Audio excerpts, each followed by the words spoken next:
Góðir bæjarfulltrúar, bæjarstjóri, bæjarritari og fjármálastjóri sem hér í sal í bæjarskrifstofunum á Reyðarfirði. Ég býð ykkur velkomins til 267. fundar bæjarstjórnar Fjarðabyggðar og segja hann settan. Áðurinn í kynni dagskrá óskaði eftir því við bæjarfulltrúa að fá að leita afbrigða frá boðaðri dagskrá og taka inn 2 fundargerðir. Og þeim eru dreift hér á borðið núna, en það annars vegar 230. fundargerð eignaskipa söngvarsnefndar, mér minnir það sé rétt hjá mér, og sem var núna á mánudaginn. Hún semst óskættur, hún sé tekin hér inn vegna þess að í henni afgreiðsla í tengslum við endurskoða fjallskilasamþykkt sem þarf að hljóta samþykki bæjarstjórnar fyrir páska, eða fyrir næsta fund, því að næsta fundur ekki fyrir eftir páska, 2. maí. Og hins vegar svo 609. fund bæjara sem haldinn var hérna núna kl. 3:30 í dag. Á honum voru reyndar 2 mál, en hérna var aðalega afgreiðsla ársreiknings hér til fyrrumræðu í dag, undirskrift hans. Þannig að tökum við þessa fundargerð hér inn, og leið líka var tekið fyrir breyting á nefndaskipan hjá Framsóknarflokknum sem felst í því að afleysingu í nefndasetu til 1. júní vegna veikinda og var tekið fyrir leið. Þannig að ég óskandi að þessar, ef enginn hefur því andmælum, þá var þessar fundargerðir tekna hér á dagskrá. Svo ekki, þá dagskrá fundarins þannig hér í dag að fyrsta máli ársreikningur Fjarðabyggðar og stofnana 2018. Þetta fyrri umræða sem hér með fara fram. Af því loknu þá tökum við fyrir fundargerðir bæjarráðs nr. 608 og 609 þá, eins og áður sagði. Fræðslunefndar nr. 68, barnaverndarfundargerð nr. 98, og þá myndi bætast inn 50 liðurinn í þessu sem þá fundargerð eignaskipa söngvarsnefndar nr. 230, og síðan hér eitt almennt mál sem samningur rekstur tjaldsvæða í Fjarðabyggð. Þannig að þá gongum við til dagskrár, og það fyrst ársreikningur Fjarðabyggðar og stofnana 2018. Ég gef bæjarstjóra Karl Óttari eftir orðið, hann mun nú mæla fyrir ársreikningi til fyrir umræðu. Gerðu vel, Karl.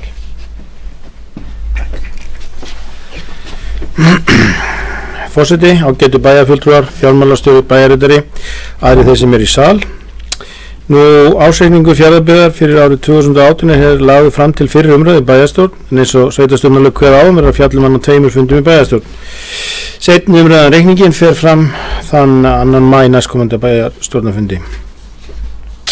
Ég ætla aðeins að fara yfir helstu stærðir á þessum atriðum með vert að nefna við fyrri umræðu ársreikningsins.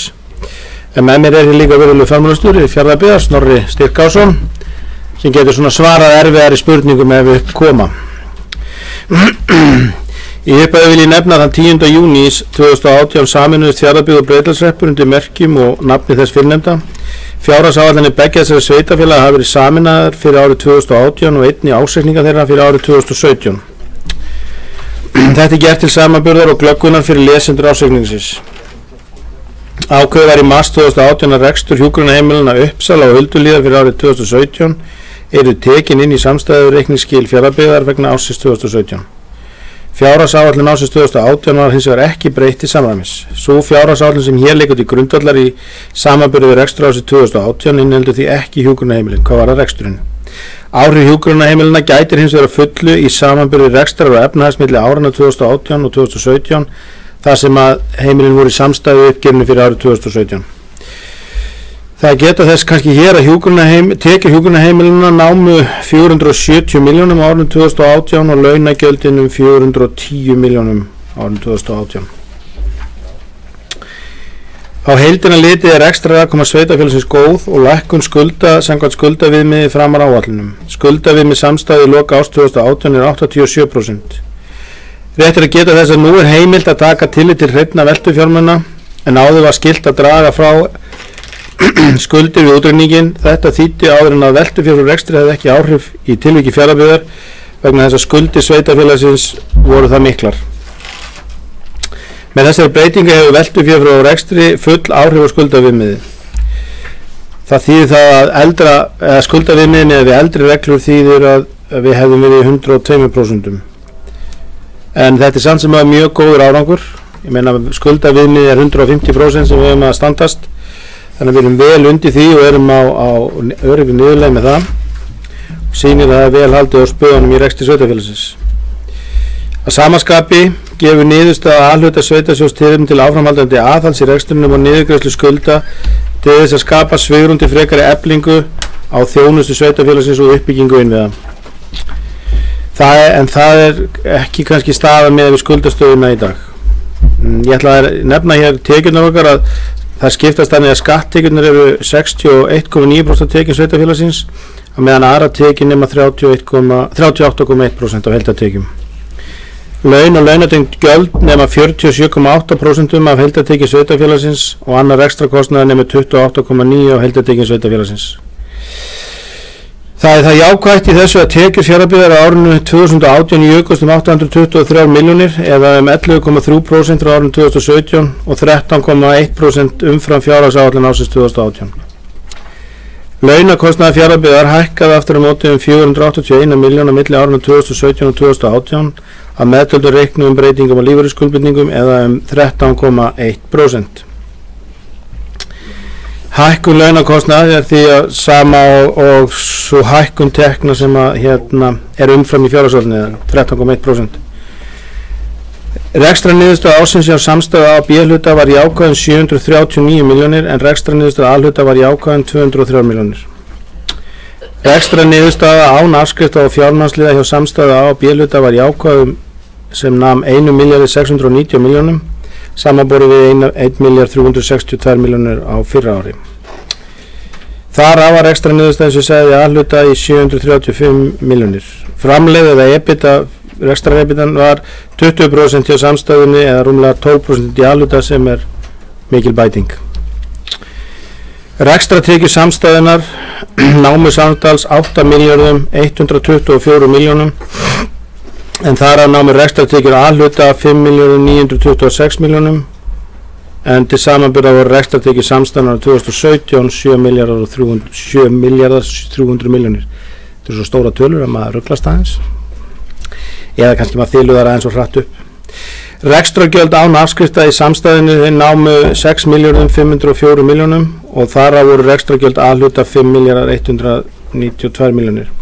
Breyting launa, lífeyrisskuldbindinga og launatengdra gjalda í samstæðu til hækkunar nam 13% eða 481 miljón á milli árana 2017 og 2018.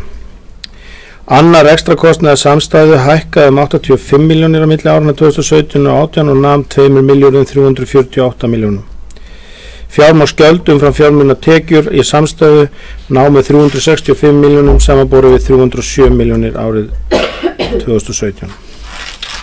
Fjárfestingarhreyfingar í samstæðinu námu samtals 762 miljónum á árinu samanborið við 947 miljónir árið áður. Helstu fjárfestingar ársins voru vegna hafnarmannvirkja í B-hluta og í A-hluta voru stærst leikskólinn Lyngholt, endurnýjun á skólamiðstöðin á Fáskrúðsfirði og gatnaframkvæmdir og þá sérstaklega skólavegurinn á Fáskrúðsfirði sem er svo sem líka veituframkvæmd þar sem að það var farið mikið í að laga veitnakerfið leið og það ekki endilega á skólaveginu heldur vítt og breytt í kringu skólavegin. Við nýfjárfestingar þarf að hafa aðgátt fjárfestingar í A-hluta geta jafnaði fjárfestur 150 miljónur á ári og hafnarsjóði 350 miljónur á ári. Þetta verður að hafa í huga þegar verið að ákvæða í hvaða verkefni skulu fara hverju sinni og þá liggur líka fyrir svona viltustu hugmyndur fjárfestingar í hafnarsjóði eru yfir 5 miljardar á næstu árum þannig að það þarf að gæta að í þeim efnum. Lántökur ársins námu 400 miljónum og skýrast að mestu vegna uppgjörs og lífeyrisskuldbindingu við Brú lífeyrissjóð. Á móti lækkuðu skammtímaskuldir sveitafélagsins og eru nú 971 miljón. Eignir sveitafélagsins voru í loka árs 2018 samtals að fjárhæð 14.508 milljónir, þar á 12.367 milljónir í fasta fjármunum. Heildareignir ársins 2017 voru 13.507 milljónir þannig að það munar hérna akkurat milljarði sem þetta hefur hækkað eignirnar hjá okkur. Sveitafélagi skuldar enn mikið og há upp á ári sem fyrir greiðslu lána sem hefur áhrif á innviða uppbyggingu í sveitafélaginu. Heildarskuldir og skuldbindingar námu 9.344 milljónum og hækkuðu milli ára 101 miljón. Langtímaskuldir við lánastofnanir og leiguskuldir námu 5.367 milljónum, skammtímaskuldir 1.502 milljónum og lífeyrisskuldbindingar 2.466 milljónum. Afborganir af lánum og langtíma leiguskuldum á árinu námu 512 milljónum. Þar af eru afborganir langtíma lána í A-hluta 327 milljónir og leiguskuldir 81 miljón. Lánasafni greinist þannig að 78,3% skulda eru verðtryggð lán í íslenskum krónum en 21,7% óverðtryggð lán í íslenskum krónum. Af þessu má sjá að verðbólga og hreyfing á verðbólgu hefur mikil áhrif á rekstri sveitarfélagsins. Handbært fé sveitarfélagsins hækkaði á árinu 102 milljónir og nam 370 milljónum í árslok sem mjög gott, en það má helst ekki vera lægra en 300 milljónir. Veltu fyrir frá rekstri nam 1.636 milljónum samanborið við aðeins 1.115 milljónir í lok árs 2017. Það mikilvægt að þessi stærð sé jákvæð sem nemur að minnstakosti afborgunum lána og fjárfestingum eins og ég nefndi áðan, það sé rúmum 500 milljónir sem voru á síðast ári. Mikið veltu fyrir samstæðan sýnir best þann góða fjárhagslega styrk sem sveitarfélagi býr yfir til að takast á við skuldbindingar sinni til framtíðar. Eins og kom fram að framan þá nema afborgunar lánum og langtíma leiguskuldum á árinu 512 milljónum, svo hér nokkuð vel á haldið. Eigið fé samstæðuna var 5.164 milljónir í árslok 2018 samanborið við 4.264 milljónir í árslok 2017. Breytingar á eigið fé skýrist að rekstrarniðurstöðu ársins og endurmæti á verðmæti lóða og lenda. Eigið fjárhlutfall nemur 35,6% í árslok 2018. Rekstur ársins 2018 skilaði hækkun á arðbæru fé 102 milljónir en upphaflega áætlun gerði ráð fyrir hækkun 132. Fjárfestingarhreyfingar ársins urðu 181 milljónir krónum lægri en áætlun gerði ráð fyrir og fjármögnunarhreyfingar urðu 106 milljónir krónum hærri en áætlun ársins gerði ráð fyrir. Í heildina var sjóðstreymið töluvert frábrugðið árinu 2018 en gert var ráð fyrir. Eins og ég nefndi áðan þá æskilegt að handbært fé Fjarðabyggðar sé ekki lægra en 300-400 milljónir á hverjum tíma og gott að hafa það í huga við ákvarðanir fjárfestingu, rekstrarniður og þróun afborgunar skulda. Í ásetningi Fjarðabyggðar 2018 kemur styrkur sveitarfélagsins klárlega fram. Samfélagi hefur þó orðið fyrir áföllum eins og komið hefur fram í fréttum og óljóst hvaða áhrif það muni hafa á rekstur þess árs. Fjarðabyggð byggir þó á sterkum tekjugrunni, sterkum atvinnugrunni í sjávarútvegi, álinnaði og þjónustugrunni. Þó vert að geta þessa skuldsetning sveitarfélagsins sem ég nefndi áðan ansi mikil og vinna þarf áfram með því að ná fram hagræðingu og gæta hófs í fjárfestingum. Það samt ljóst að þessari yfirferð að niðurstaða ársreikningsins gefur fyrirheitum áframhaldandi kraftmikið samfélag til framtíðar eins og verið hefur. Þakka fyrir Karl. Nú orðið laust hér í fyrru umræðum ársreikning Fjarðabyggðar og stofnana þess. Vill einhver kveða sér hljóðs? Eydís Ásbjörnsdóttir, gjörðu svo vel. Forseti, bæjarstjóri, ágætir bæjarfulltrúar og fjármálastjóri. Hér hefur bæjarstjóri farið vel yfir ársreikningi Fjarðabyggðar 2018 sem hér til fyrir umræðu og ég vil sérstaklega þakka fjármálastjóra Snorra Styrkársson sinni fyrir hans vinnu. En það ánægjulegt að afkoma Fjarðabyggðar og stofnana fyrir árið 2018 sem jákvæð 783 milljónir og skuldaviðmið komið niður í 87%. En þetta jákvæð þróun en samt sem áður rekstur A-hlutans áfram erfiður og margir óvissu þættir sem við þurfum að takast á við eins og aflabrestur og óvissa með komandi kjarasamninga. En það ánægjulegt að sjá þessa jákvæða afkomu núna og sem mun án efa hjálpa okkur í því sem framöndan Það fyrir Eydís, orðið laust, Rúnar Gunnarsson hefur beðið máli geðsörunar.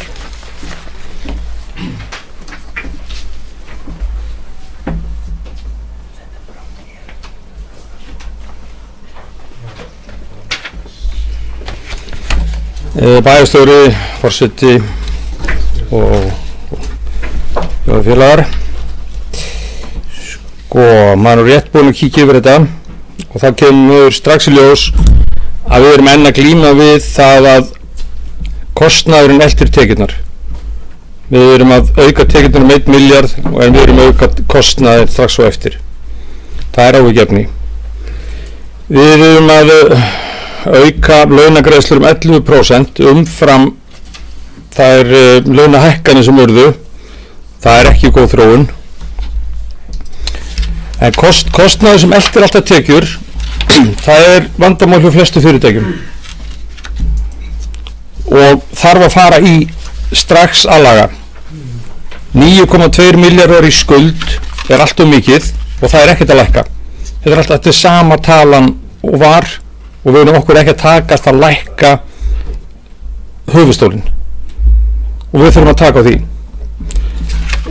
Þetta að vísu hérna 18 og við skulum bíða eftir að fá 19 og ég vona að það verði nú betri útkoma, en ég ætla svo sem ekki að segja neitt meira þetta. Ég hef áhyggjur af laununum, þau mjög ekki halda áfram að hækka svona því þá verðum við vondum málum. Takk.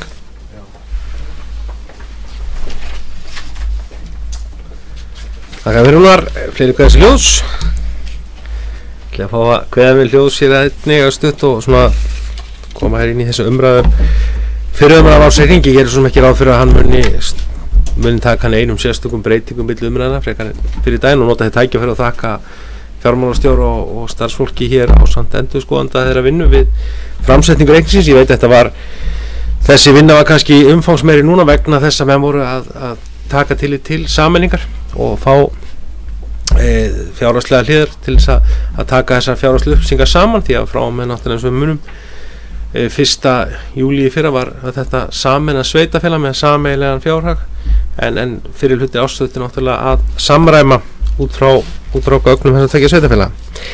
Þannig að það er alltaf ákveðin vinna sem því fylgir. Nú mun þetta svo verða örugglega einfaldari í framtíðinni. En það er margt mjög ánægjulegt og gott við þennan ársreikning. Auðvitað það ekkert annað heldur en bara stórkostlega náttúrulega niðurstaða að skila 738 milljónir afgangi.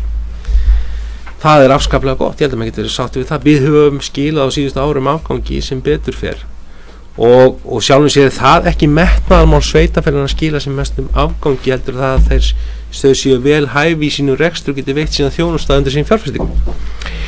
En engu að síður rétt af í huga, því að við erum líka í umræðum og ég sé þetta er misjafnt milli sveitarfélaga. Þau sem að skila ársreikningum sem núna að skila mörg hver góðum afgangi. Þetta er misjafnlegt því en við höfum heldur ekki gleyma því að við þurfum að horfa til þess að þetta það eru erfið að við þetta þekkjum það fyrir fyrrumræða að við erum í ákveðnu óvissu ástandi þetta árið, þannig að það er gott að ganga þessu. En samtidig réttur okkar hafa í huga af þessu þetta 110 milljónir sem koma vegna sameiningaframlaga á síðasta ári sem eru sérstakar færslur sem komu til, sem munum vera veitt áfram til innviðuppbyggingar og fleira í þeim efnum, skuldaöfnunar. Og síðan voru þetta frestun á framkvæmdum på 175 milljónir líka, sem kannski skýrir þennan mikla að hluta til, þennan mikla tekja afgang sem við erum með. Enga síður sveitarfélagi Fjarðabyggð að sýna það og sanna í þessu að það stendur sterkt vegna þess að í því gott atvinnuástand sem skila hér miklum tekjum. Hér líka hefur verið ábyrg afstafa því að halda utan þann fjárhag á grundvelli bæjarstjórnar í góðri samvinnu og sátt. Það hefur gríðarlega mikið að segja sem að gera það verkum og því það nokkuð ljóst þó að rekstur alhlutans þungur og það engin ísannit að koma í ljós núna í þessari greiningu frekar en fyrri greiningum. Það hefur legið nokkuð ljóst fyrir frá árdögum Fjarðabyggðar að rekstur alhlutasveitarfélagsins, svo kallar sveitasjóðs, þungur sem gerir það verkum að við erum að reka sérstakt sveitafélag með mikilli þjónustu sem betur fer og það okkar íbúin til góða. Líka með mjög sérstöku landslægi þar sem við erum að reka byggðakjarnan okkar og reyna að gera það að mynduleik, þá mun sá rekstur ávallt taka í. En við sjáum kannski í þessu stóra málið það að með lækkandi skuldabyrði þá mun sveitafélagið bara með þó við segjum bara með óbreytt ástand standa vel þeim rekstur geta auki sína fjárfestingar inn í framtíðina. Þannig að það er kannski stóri þátturinn sem við þurfum að velta fyrir okkur og það við getum verið stolt af að þegar að sá stabbi minnkar að þá eykst svigrúmið jafnframt í rekstrarfé. Engu að síður er rétt að hafa í huga að semst, og þegar menn fara með skuldir, að hafa í huga hvernig það skiptast. Við höfum einhvern veginn rætt þetta áður einhverjum fundum, ég og Rúnar Gunnarsson, fulltrúi Miðflokksins, að skuldir á B-hluta við lánastofnanir eru 5,8 milljarðar. Síðan eru lífeyrisskuldbindingar og annað slíkt sem ónað það bætist. Það er náttúrulega þetta er náttúrulega sá stóri faktur sem við höfum verið að takast á við og munum takast á við áfram. Við erum að greiða í afborganir langtímalána 488 milljónir sem á þá þegar fram í sækir munum koma þá til rekstrar sveitarfélagsins, og að því ógleymdu við ætlum okkur náttúrulega auka tekjur, því að það er þetta markmið hverjar einustu bæjarstjórnar er auka tekjur, auka fjölga íbúum, auka framboð atvinnu. Það er að stuðla því að geta búið til umhverfi sem það gerist í kannski frekarð. Þannig að að þar eru miklir sóknar möguleika hjá okkur í auki fjármagn. Ég er svo sem til það að menn hafa náð ótrúlegum árangri frá hruni í því að takast á við fjármála sveitarfélagsins. Þau þyngdust verulega þá. Hér hafði það verið mikill uppbyggingar, ekki gott orð að segja uppbyggingafasi eða uppbyggingatímabil frekar, sem hafi verið gert til þess að takast á mót við þá fjölgun og þá breytingu sem varð á samfélaginu, uppbyggingu Fjarðáls. Þetta þekkja mér allir að sögu, hún er marg sögð. Svo það er áætlanir sem að því baki lágu voru vel raunhæfar og skynsamlegar, en það gerði það verkum að þetta efnahagshrun margfaldaði þær skuldir. Við vorum í 300% skuldahlutfalli árið 2009. Við standum nú fram með því ef hvort sem við tökum þessa nýju útfærslu eða eldri, við erum í 102%. Jú, sannlega hafa tekjur aukist og það spilar inn í. En einnig hafa með náð því að greiða niður skuldir og náð þeim tökum á rekstrinum og því þess að mann skilar að menn hafa náð ótrúlega árangur sem ekki misvirða það hvað sem okkur greinir á hvort að við skuldum mikið eða lítið. Síðan er það bara alltaf svo spurning hvernig við vinnum með það og hvenær við teljum rétt að fjárfesta og hvenær við teljum rétt að draga úr. Það þurfum við líka að vega og meta núna í því árferði sem við erum í, og vonandi mun nú ekki verða verra en að er. Þá er ég að horfa til þá afkomu sjávarútvegsins eða þeim samdráttar sem nú er í ákveðnum fiskistofnum eða loðnunni með því loðnuleysi, að þá er mjög brýnt fyrir okkur líka við horfum til þess hvernig við getum unnið hér með okkar framkvæmdir einnig, þannig að hér fari ekki allt í frost. En aðeins kannski, ég veit ekki, sagt, eins og kom fram í máli bæjarstjóra, tekjur Fjarðabyggðar jukust á árinu 2018 823 milljónir, 11,3% á árinu 2017 og 13,1% umfram fjárhagsáætlunina þess árs. Launakostnaðurinn hækkaði aftur á móti 481 á milli árinu 2017-18 að meðtöldum reiknuðum breytingum á lífeyrisskuldbindingum eða 13,1%. Þannig að tekjurnar jukust nú 823 en kostnaðurinn 481 með lífeyrisskuldbindingum inni. Þannig að hækkun launakostnaðar án breytinga lífeyrisskuldbindinga nam 197 milljónum króna eða 5,4% sem er í takti þá þróun sem var á markanum. Þannig að það er nú kannski rétt að hafa það í huga að laun og kostnaðar hlupu nú ekki á slíkum hröðum. En aftur á móti erum við í lífeyrisskuldbindingum, þá hefur verið hækkanir tryggingastarfræðingar sem eru sú stétt manna sem hefur hvað mest að gera þegar ég kemur að uppgjöra þessa mála. Þeir hafa verið að fara yfir og þær forsendur við höfum séð það að það eru breytingar milli ára, lífslíkur eru aukast náttúrulega hjá þjóðinni og þarlandi hafa skuldbindingina þyngst eða aukist. Þannig að þetta vildi nú bara svona bæta við hér inn í kannski þá umræðu tengslu við áðan, þannig að þetta sé nú þess sé gætt. En eins og ég segi, afkoman, við getum verið stolt og ánægð af því að skila þessari afkomu. Það breytir því ekki að við þurfum að hafa alveg fullan fókus á framtíðinni og rekstri alhlutans eins og við höfum gert í gegnum tíðina. Þar þarf alltaf að horfa til og sjá hvernig við getum gert betur og vel, ekki síst með þjónustuna við íbúin okkar í huga, þá fjárfestingar sem við þurfum að ráðast í. Við þurfum líka að hafa það í huga að við erum að eiga þessi veg og samtölu við ríkisvaldi einni núna á vettvangi sveitarfélagana væntanlegar hugmyndir um frystingu eða lækkanir jöfnunarsjóðs. Við höfum mótmælt því og bent á, og þátt fyrir að sveitarfélög stöku sveitarfélög sem skila greiðlega góðum árangri, þá sé rétt að horfa til þeirra þáttar sem bak við þann árangur stendur. Annars vegar hvort það hafi orðið aukin tímabundin framlög á jöfnunarsjóði, hvort það hafi orðið breytingar á fjárfestingum milli ára, en þannig að það sé rétt að hafa þau í huga, því að þetta umræða sem í mjög núna á sér stað núna. En fyrst og síðast við getum verið ánægð og stolt, en leið líka hvetjum okkur til þess að vinna sem best áfram. En orðið laust, Ragnar Sigurðsson gerur svo vel.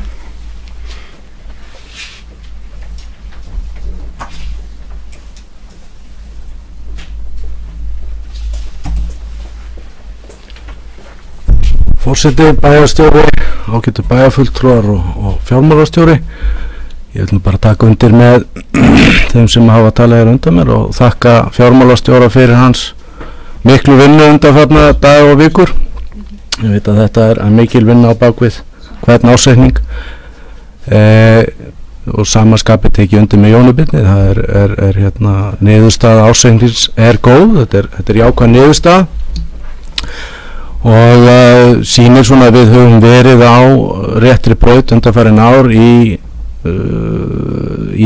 afborgunum skulda og það er afborganir eða þungi afborgana verður áfram næstu árin. Það er svipar afborganir næstu 3-4 árina með minnir og fer svo lækkandi eftir það.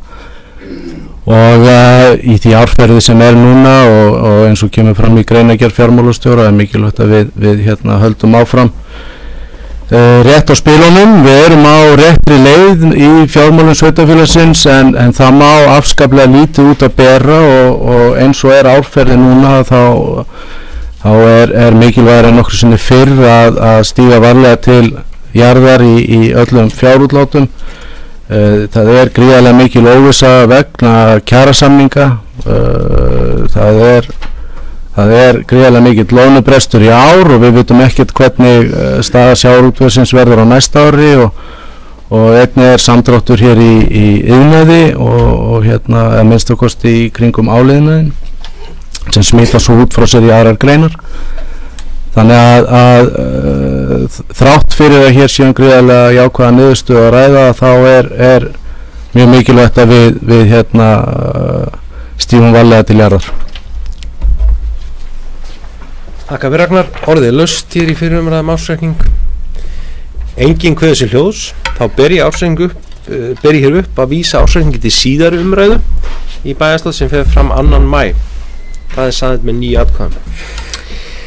Þá erum við komin í fundargerð bæjarráðs númer 608 og 609 sem tekið af hérna með afbrigðum. Orðið laust en það er Eydís Ásbjörnsdóttir við beðum orðið gerð svo Eydís.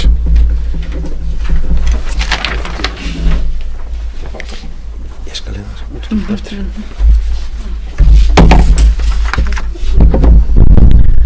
Forseti, ég ætla að fara hérna yfir nokkur mál í fundargerð 608 og 609 en það er fyrsti liður.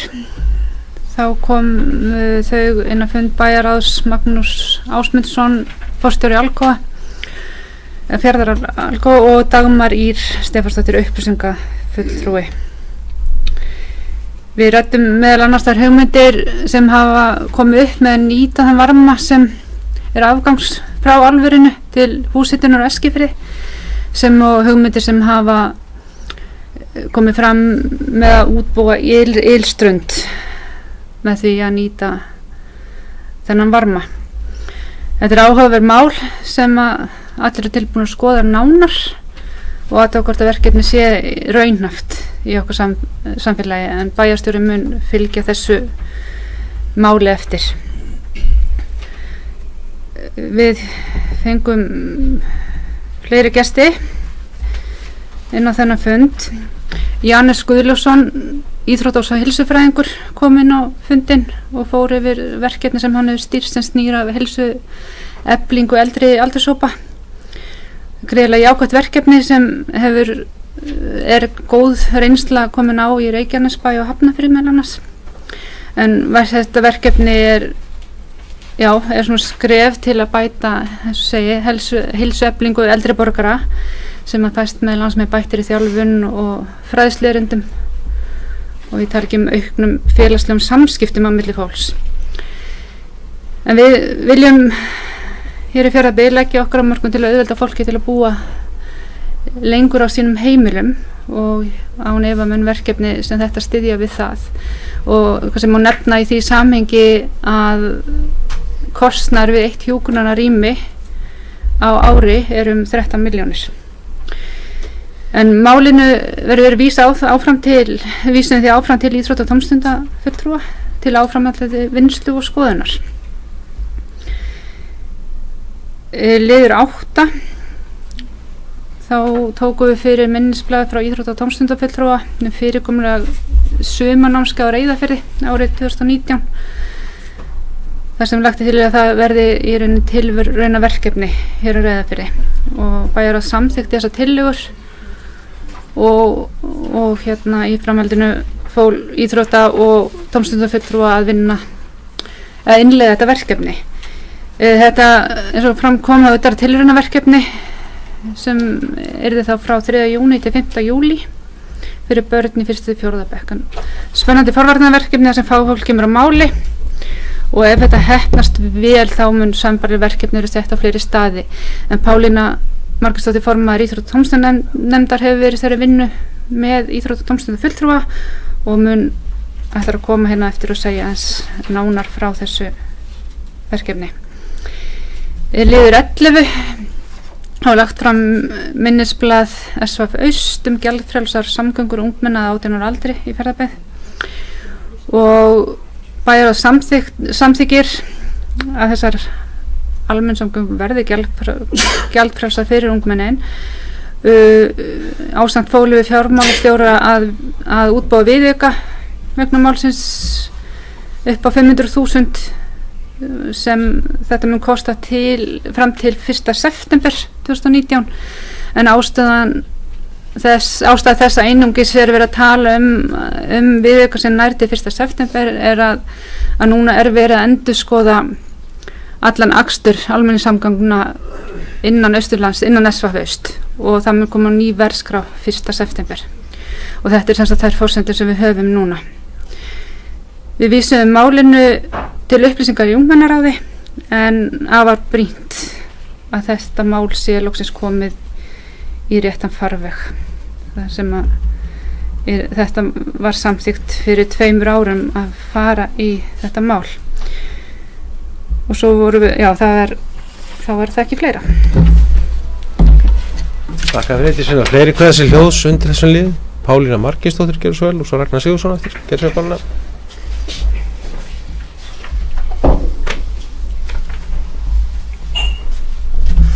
Já, forseti, bæjarstjóri og góði fundamenn. Mér langar aðeins að koma með lið 2.8 sem er sumarfrístund. Ég segi nú bara loksins er okkur að takast að koma þessu verkefni á stað. Þetta er orðið mjög þarft og brýnt í nútíma samfélagi að foreldrar hafa einhverju ganga á sumrin. Það er bara kröfurnar eru orðnar þannig í dag.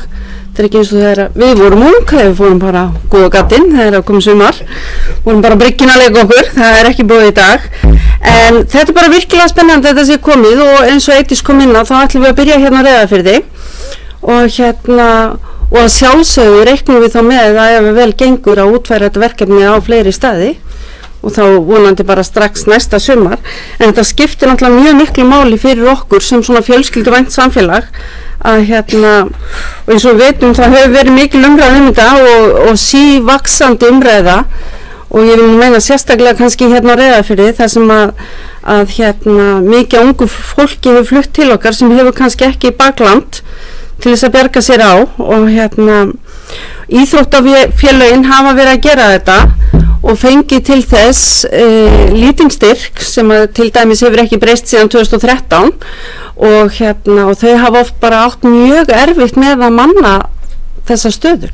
Þetta er náttúrulega rosa flókið að fá kannski fólk í 4-5 vikna vinnu en og það væri náttúrulega frábært og við getum fengið einhverja sem er námið þessu tengdu eitthvað til þess, en ég sé að kannski að þá þetta að vera lengri tími, en einhvers stað verðum við að byrja. Þannig að ég bara er full tilhökunar og vona að þetta gangi vel hjá okkur.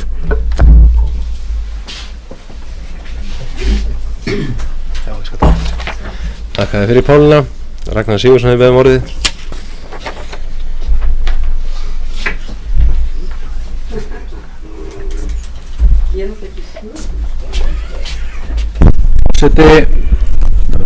Bæjarstjóri og bæjarfulltrúar, fyrsta mál á dagskrá bæjarráðs 608. fundar, fjarvarmaveita Reyðarfjarðar. Þetta er gríðarlega spennandi verkefni og hef rétt reynist af því sem maður hefur heyrt og kynnt sér af því sem hefur komið fram í gegnum vinnu Háskólans í Reykjavík og fleiri aðila varðandi nýtingu á þeim varma sem fellur til hjá Fjarðaál, og þá þetta mjög stórt hagsmunamál fyrir Reyðarfjörð og jafnvel fleiri byggðarkjarna í Fjarðabyggð, að ef að það er hægt að nýta varmann til húshitunar þá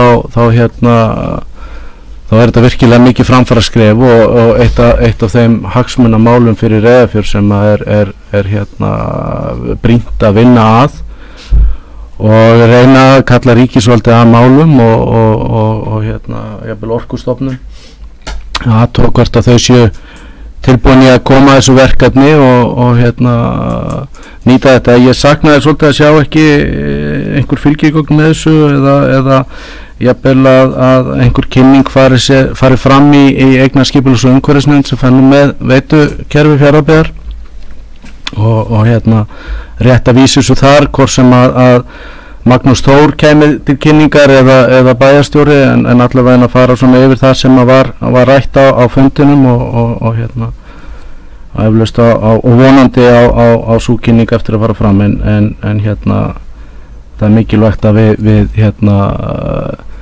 nýtum það að Alcoa sé tilbúið að vinna með okkur í þessum efnum og fá þá ríkisvaldið að málum. Ég svo sem þekki ekki alveg þessa pælingu varðandi ylströndina eða það, en ég svona maður hefur svona fljótt og litið hort til þess að það væri hægt að nýta þetta með öðrum hætti heldur en að setja ylströnd þarna, en ég eftir að fá kynningu á því. Það er mun væntanlega koma til. Varðandi sumarnámskeið þá er þetta bara tekið undir með Pálínu. Þetta er mjög jákvætt framfaraskref þó svo tilraunaverkefni sé að ræða og það er eðlilega mjög erfitt fyrir íþróttafélögin að standa að þessu á sumrin. Þau hafa átt erfitt með að manna þetta og jafnvel bara ekki verið nægilega í stakk búin til þess að halda utan þetta vegna sumarleyfa og annað, þannig að það væri þá mun frekara sveitafélagi sem myndi annast þetta myndi þá leita kannski eftir aðkomu íþróttafélagana. Þannig að það verður mjög spennandi að fylgjast með þessu og ég mun gera það. Þetta er mikið framfaraskref ef vel gengur. Takk fyrir Ragnar.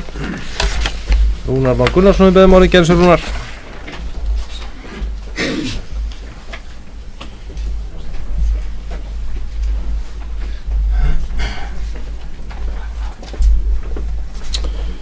Forseti, það er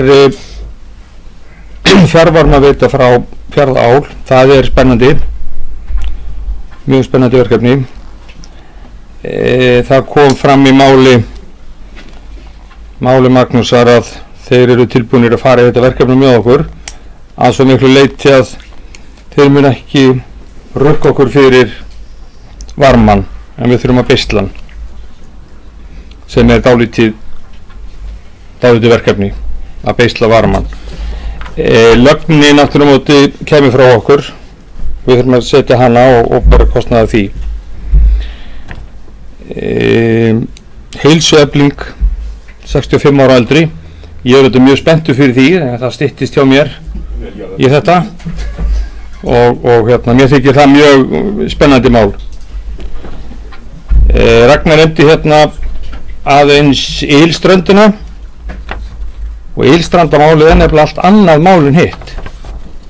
þá á að nota kælivatnið frá álverinu, en hitt við rauninni að fara að beisla hitan sem í álverinu. Það er alveg annað mál og það líka spennandi mál. Þar eru lagnir frá álverinu og inn að sorphreinsistöðinni og það rauninni bara hægt að nota það. Skólphreinsistöðinni. Takk. Takk fyrir Rúnar og að hvaða mér östuð hljóðs undir fundagerðin Bæjarás og komir á nokkuð liði. Byrjaði að líkt á aðri sem hefur undan mér að koma aðeins inn á lið 1 fjármálameituna og segja eins og aðri hér að þetta er mjög spennandi verkefni sem hefur verið áður rætt hér á Reyðarfirði gegnum tíðina. Það hafa verið fjölmargir áhugasamir aðilar sem hafa vakið máls á þessu, en það má segja þetta verkefni tók að vissuleyti svona á sig ákveðna mynd með þessu með þegar þessi kynning var hér áramótin á þessari hugmyndum sem var unnið af nemendum í Háskólanum í Reykjavík, nemenda sem var að útskrifast Háskólanum í Reykjavík, og upp úr þessari umræðu förum við á stað. Það er rétt að frá þeirri kynningu hefur ekki átt sér stað kynning hér innan hús í nefndum, af því að við erum fyrst núna að fá svona að vorum að ræða Alcoa þeirra aðkoma að þessu og svona þeirra fá að finna hvar fyrirtæki stæði gagnvart þessu, og þessi fundur var afskaplega gagnlegur og góður. Þeir munu koma hér aftur til okkur svo vilja fá að skoða mál betur sín megin, hvað varðar beislunin á þessu, þann kostnað og fleira. Þannig að við gerum ráð fyrir að funda með þeim aftur í lok maí og þá verður það komin svona, verður Alcoa búið að fara yfir máli sín megin og þá getum við fara að taka þetta einmitt inn á þá næsta skref eftir hvernig það kemur út. Menn þurfa aftur á móti þarf að hafa í huga að menn þurfa að hyggja ýmsu í þessum málum. Menn þurfa að hyggja náttúrulega að framtíðinni, hvernig nýtingin er. Þetta eru miklar fjárfestingar að fara í hitaveitulagnir Reyðarfjörð. Við höfum reynsluna frá Eskifirði þegar við lögðum lögnina þar á sín tíma. Þar eru þetta eiga við varma sem kemur úr jörðu, það sem við erum með tank niðri. Þarna erum við að tala um að beisla varma sem er núna í innveri, sem menn til að horfa bara á þá endatíma og annað slíkt. Þannig að það er ýmsu að hyggja, en alveg sjálfsagt núna, og þetta má segja að ég get sagt það en þeim sem hafa einmitt vakið málsvars gegn tíðina, að þetta tók á sig ákveðna mynd með þessu verkefni sem gerði það verkefni að menn geta verið að nálgast þessu umræðu við Alcoa núna á þeim forsendum hvað er hægt að gera, og við getum tekið þetta núna næstu skref þegar þeir hafa farið yfir málin sín megin. Hvað varðar einmitt, þá er komið að þeim lið að ef það þessu verður þá þurfum að ræða um Orkustofnun og ríkisvaldið hvað varðar niðurgreiðslur. Eins og við þekkja þegar hitaveitur eru lagðar þá kemur niðurgreiðslan beint inn í þetta. Þetta er allt saman raunverulega þess sem býður þegar við sjáum hversu vænlegt verkefni verður, en Orkusjóður hefur þegar látið vita af áhuga sínum að fá að fylgjast með. Gerðu það daginn, höfðu voru samskiptum við bæjarstjóra, þannig að nú býðum við bara eftir því að þegar Alcoa er búið að greina stöðuna sín megin, og alveg svo kom hér fram hjá Rúnar Gunnarssoni, síðan er þetta Eilströndin sem er svona samhangandi verkefni sem starfsmenn Alcoa nokkur áhugasamir hafa unnið vel að. Við erum að horfa á að vera yfir suma tíman væri möguleiki að nýta þá lögn sem nú er frá álverinu og inn hér fyrir neðan þorpið eins og við köllum, eða sem vinnubúðirnar þar sem skólprennsvirki var áður sem er búið að fjarlæga, sem var í tengslum við þær vinnubúðir, þangaði lögn sem við getum þá skoða hvort þetta er að nota á ákveðnum tímum sumarsins þegar ekki verið að nota vatni til þess að kynda ákveðna hluti álversins húsnæðis í að taka vatni þá tilbaka og kynda þá upp Eilströndina. Þetta er allt saman verkefni sem við vildum fyrst svona nálgast Alcoa félag með, hvernig snýr að fyrirtækinu, og síðan munum við taka það áfram í framhald af því. Aðeins, svo sem hér hefur verið komin á flesta liði í 608, bara taka undir með heilsueflingu 65 eldri. Þetta var mjög áhugaverður og fyrirlestur og gríðarlega flott vinna sem Janus er að vinna, Dr. Janus í sinni heilsueflingu, sem ég held að sé full, og eins og kom fram hjá formanni Bæjarás, full samstæð við reynum að innleiða hér núna inn í okkar, því þetta auka lífsgæði og fleira eldra fólks. Þannig að íþrótt- og æskulýðsfulltrúa og forstuðmanni hún var að vísa til hans að taka þetta mál upp á sína arma. Aðeins samvættið sumarnámskeið 2019 lýtur sig mikill ánægju með að þessi tilraun sé að fara á stað núna í sumar hér, til þess að við getum unnið með þetta áfram og ég vona sannlega að hún gefist vel. Við getum boðið upp á þetta í fleiri byggðakjörnum á næsta ári strax ef við náum góðri reynslu. Það er rétt að taka fram að það geta allir sótt þetta, það er að sækja sumarnámskeiðin úr öllum byggðakjörnum. Þannig að fólk sem býr út af Reyðarfjarðar getur líka einnig sótt þetta. En það er rétt sem kom fram í máli Pálu Margeirsdóttur að við höfum orðið vör við það að bæði það breytingar á samfélaginu, breytingar á, við skulum bara segja, vinnumunstri gegnum tíðina og síðan bara það þegar að flytur mikið af fólki inn á svæði sem ekki á bakland í ættingum, öfum og ömmum, skulum bara segja það þannig og öðru slíku, þá þarf líka að horfa til þess að við sem samfélag þurfum einhvern veginn að geta brugðist við því og ég held að það er mjög spennandi og ég er mjög bjartsýnn fyrir þá vinnu sem nú í gangi í endurskoðun fjölskyldu- og frístundastefnunnar hjá okkur að við getum samþætt þetta enn frekar inn í starfsemi okkar þannig að hér verði tómstundaheimili framtíðarinnar, ekki síst líka fyrir þau börn sem þurfa á því að halda að glíma við einhvers konar fötlun einnig og þurfa á því að halda á sumrin að foreldrar þeirra að fá ákveðna aðstoð auðvitað þess tíma sem er sumarleyfistími þeirra. Þannig að ég er að vonast til að þetta sé fyrstu skrefin í því að við getum unnið með þessa hugmynd áfram, við getum hort hér til framtíða með tómstundaheimilin og þarna er svona fyrsta skrefið í þeim efnum. Aðeins bara ég ætla að hafa í samtíð bæjarráðsfundi 609 sem var hér áðan, svo sem við erum búin hér með fyrsta lið sem var ársreikningur Fjarðabyggðar og stofnana sem var það sem bæjarráð var að undirrita hans reikning til þess að leggja hér fram fyrrum ráðan. En ég fram aðeins kom inn á nefndaskipana breytingu hjá Framsóknarflokknum í eignaskipulags- og umhverfisnefnd. Hulda Sigrún Guðmundsdóttir varaformaður eignaskipulags- og umhverfisnefndar sem verið hefur okkar aðalmaður er forföllu vegna veikinda og þannig að við vorum að gera þá breyting og ég mun setjast inn í nefndina til 1. júní 2019 til að leysa hana af. Vona það að hún verði komin til okkar að nýju þá í nefndastörfin. Ég veit með þessu erum við að þarna er maður sem að ræða skammtíma bara afleysingu, ég líti á þetta sem afleysingu þar sem ég hafi sitið sem nefnd áður kom inn, af því að með þessu er ekki rétt kynjahlutfall í nefndinni sem við viljum hafa en þannig verður að horfa einungis til þessara 2 mánaða, þannig ég bið mennum að hafa það í huga, síðan munu þau kynjahlutfall jafnast að 9, það er leiðandi en við erum að horfa til þess að taka apríl og maí, það meðan að Hulda er frá vegna veikinda. Þannig ég vildi vekja því athygli, okkur er fullkunnugt það og þannig erum að ræða afleysingu í þennan tíma. Fleiri ætla ekki að segja hér orðið laust fundargerð bæjarráðs. Einar Már Sigurðarson, gjörðu svo vel. Forseti, örfá orð varðandi varma endurvinnslukerfi Fjarðarál. Fyrsta mál á fundi 608. Það er hárrétt sem framkom í máli Ragnars sér áðan að það er eðlilegt að þetta mál sé kynnt í ESU og frá því hefur verið gengið að á næsta fund nefndarinnar mun bæjarstjóri koma og fara yfir málið eins og eðlilegt er. Varðandi þriðja málið sem er heilsuefling 65 ára og eldri í Fjarðabyggð, þá vil ég vekja athygli á því að öldungaráð hefur haldið sinn fyrsta fund eftir að það var full mannað, það var núna á þriðjudag. Skömmu eftir að þessi fundur var haldinn í bæjaráði og þess vegna verður bæjaráðinu fyrirgefið, það hefði ekki vísað málinu þangað inn þar sem að ráðið hafði ekki tekið til starfa fyrir skömmu síðar en rétt að geta þess að Íþrótta- og dómstólafulltrúi kom á fund öldungaráðsins og fór yfir málið þannig að það var kynnt þar og fekk að sjálfsögðu mjög góðar undirtektir. Þannig að það verður fullt samráð þar við og öldungaráðið sem hefur tekið til starfa og verður vonandi duglegt við þau störf sem að undir það heyra.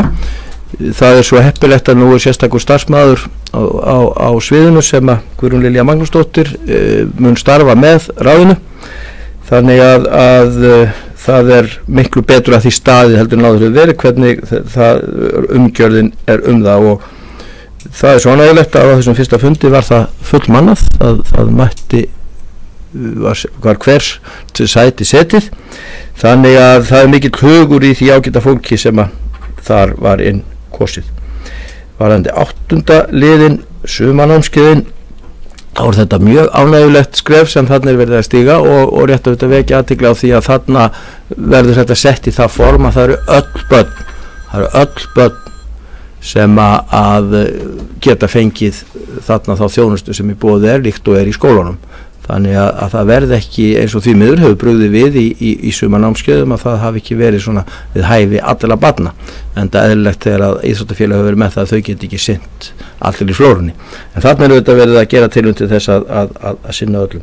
Aðeins varðandi síðan 11. liðin gjaldfrjálsar samgöngur ungmenna, og eins og framkom hjá formanni Bæjarráðs og þá er verið að vinna því á vettvangi strætisvagna Austurlands að gera ýmsar breytingar sem að verða kynntar betur vonandi fljótlega, en gert ráð fyrir sem þetta nýtt kerfi taki gildi þann 1. september.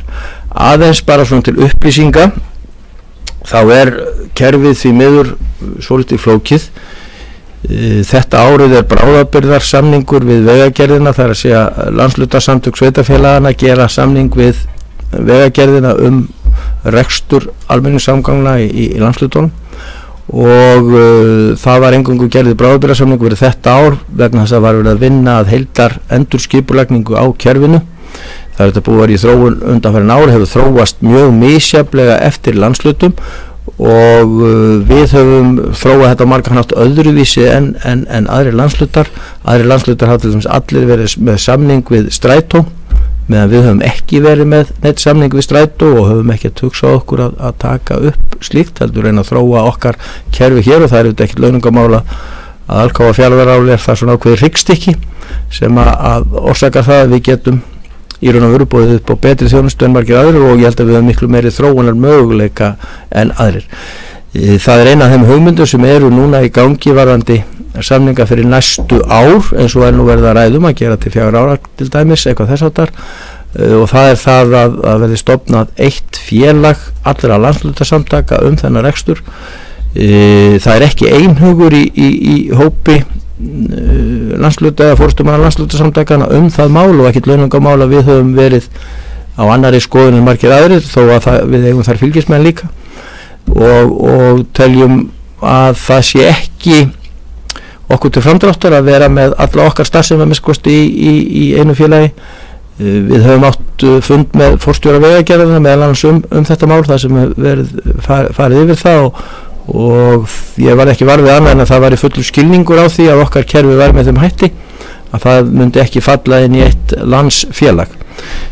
Það væri hugsanlegur möguleiki í því hins vegar að hringun, ef við getum sagt svo, þá er ég að hugsa hér innan fjórðungs að það væri tengingin Akureyri, Egilsstaðir Höfn, það geti verið í sameiginlegu kerfi, en síðan myndum okkar kerfi tengjast inn í það með ákveðnum hætti, og það verður auðvitað þjónustu stöð á Egilsstaðaflugvelli sem að væri þá þetta miða við, og við þurfum auðvitað að hafa greiðar samgöngur í flugið.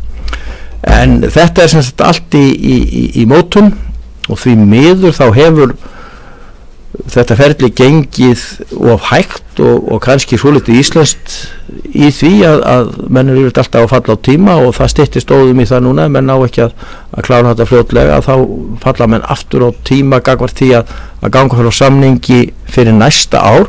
Þannig að það bendir ýmislegt til þess að þetta gæti aftur orðið bráðabirgða samningu til 1 árs, vegna þess að það er auðvitað þannig að akstursaðilar það þurfa að bjóða út þessi verk, og akstursaðilar þurfa auðvitað að vera klárir helst auðvitað mitt ár hvað tekur við, og þetta er auðvitað afar slæmt líka fyrir þá sem er að aka, vegna þess að þeirra óvissa er mikil, til dæmis bara upp á að byggja upp sinn bílaflota og svo framvegis. Þannig en á móti kemur að það er auðvitað mikilvægt að menn vandi sig við þetta.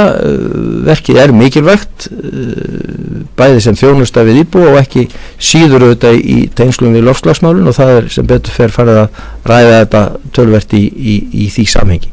En eins og ég sagði áðan, þá vonast ég til þess að fljótlega verði þetta að kynna, ef ekki að segja, að mér skoðst allverulega breytingar á okkar kerfi til verulega bóta fyrir íbúa fjórðungsins. Bæjarfélagar vilja fleiri kveðsljós undir fundargerðum Bæjarráðs. Svo verðist ekki vera, ég ber það til samþykktar. Það eru samþykktar með 9 atkvæðum. Þá er konið fundargerð fræðslunefndar númer 68 orðið lustum hana vill einhver þessi hljóðs. Svo verðist ekki vera, ég ber það til samþykktar, hún er samþykkt með 9 atkvæðum. Þá erum við komin í fundargerð eignaskipur og svo umhverfisnefndar númer 230 sem tekið verið með afbrigðum. Áður en ég opna þá hefur Einar Már Sigurðsson vakið athygli á því að undir lið 11 Hamarsgata 11 umsókn með endurnýjun á lóðaleigusamningi. Þarna að ræða eign hans þar sem hann er að sækja um endurnýjun á lóðaleigusamningi og hefur því óskað eftir því að hann verið tekinn sérstaklega til umræðu atkvæðagreiðslu og við því er orðið þannig að við tökum fyrst fundargerðina fyrir að öðru leyti og svo þennan lið á eftir. Vill einhver hljóðs fundargerðina sem slíka? Einar Már Sigurðsson, gjörðu svo vel.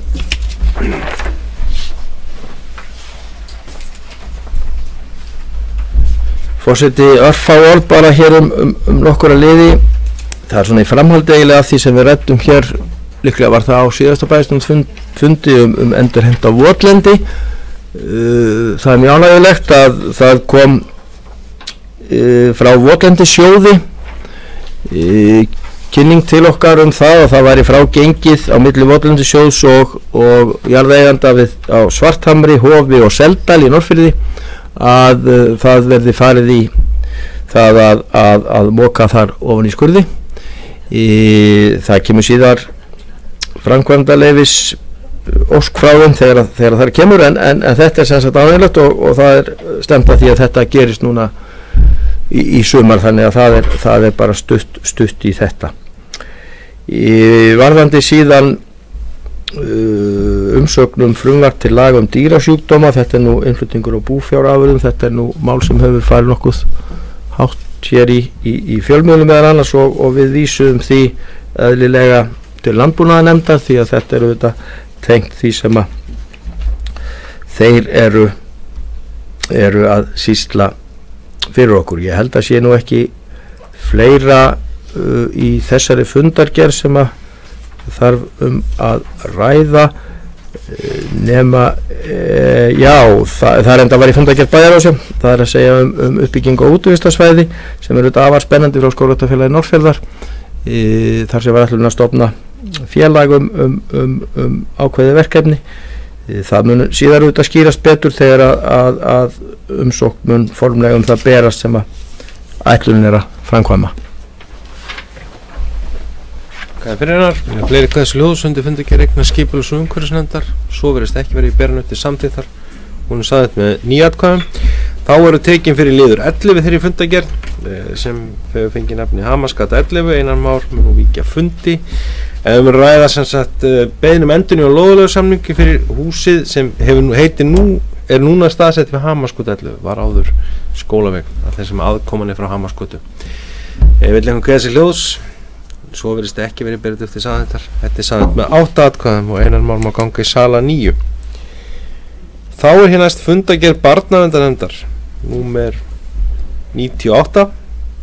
Vill einhver kveða sig hljóðs hana? Svo verðist ekki verið berið upp til samþykktar. Hún er samþykkt með 9 atkvæðum. Þá er næst samningur rekstur tjaldsvæði í Fjarðabyggð. Eignaskipulags og umhverfisnefndar hafði áður verið búin að samþykkja samningi fyrir sitt leyti. Hann fór svo til Bæjarráðs sem óskaði eftir því að fór yfir hann og tókum hann umræður og lagði til á honum minniháttar breytingar á 7. og 11. greinars sem fjallar skyldur leigutak og leigusala og svona meins. Þær hafa verið gerðar og hann er hérna þannig svo hljóðandi lagði hér fram til umræðu og afgreiðslu í dag. Þetta er sem sagt rekstur tjaldsvæðan til Fjarðabyggð 5 ára. Vill einhver þessi hljóðs samningin? Svo verðist ekki verið að hafa byrjað eftir samþykktar, þannig að þetta með 9 atkvæðum. Þá er gott fólk dagskrá bæjarstjórnarfundar tæmd hér í dag, þar sem páskar og aðrir sumardagur fyrsti taka yfir flesta 50 daga, þar sem eftir er aprílmánaðar. Þá er hér næsti fundur 2. maí. Eins og áður hafi verið samþykkt í fundaplani bæjarstjórnar, þar mun fara fram síðar umræðum ársreikning Hverabyggðarstofnunar ásamt öðru þeim málum sem fyrir þeim fundi liggja. En þar leiðandi þakka ég bæjarfulltrúum fundarsetuna og leiði slítfundi óskaði þeim og öðrum í Fjarðabyggð gleðilega páska.